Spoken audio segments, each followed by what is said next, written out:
there's two complications in India that did not apply to what the social media companies have done to protect the United States election in the 2018 midterms.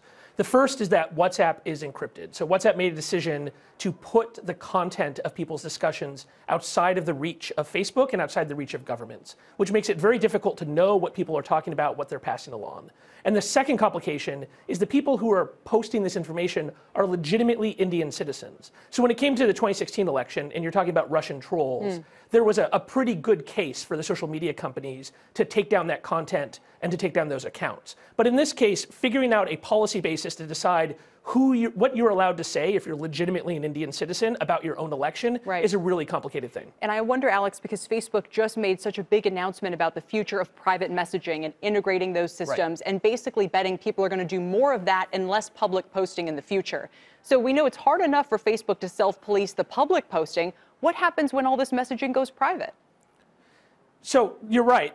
Mark Zuckerberg's post of last week has indicated that he wants all of the other Facebook products to go this direction, to being more private with less information about users, but also harder to moderate. Right. There's two balancing factors here. By getting rid of the public posts, you end up reducing the amplification of misinformation. So in some of the cases in 2016, one Russian actor was able to post something that millions of people saw. And that's going to be much, much harder in these cases where people are forwarding to their friends and family. But the flip side is, it will mean this kind of activity that we see in India might happen on other parts of the Facebook platform. Well, that's kind of what I was going to ask. And I know what you're saying, which is, look, once it's private, you have to spread it manually. But the case of India, the experiences there show you can still spread it manually very, very quickly and reach a large number of people. So it does seem like that would still be a major threat.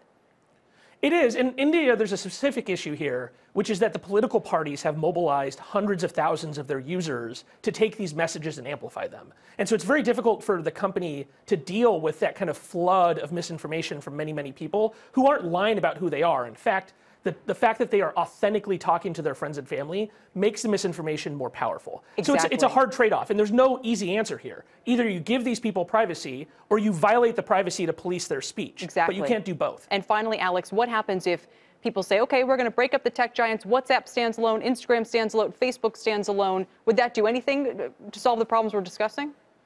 No, and I think you're referring to some of the things Senator Warren's been talking about. I agree that we need to have better competition in Silicon Valley, but breaking up these companies doesn't solve this problem. One way or another, even if you have one company or 3 or 5 small ones, they have to decide on this balance between privacy and safety.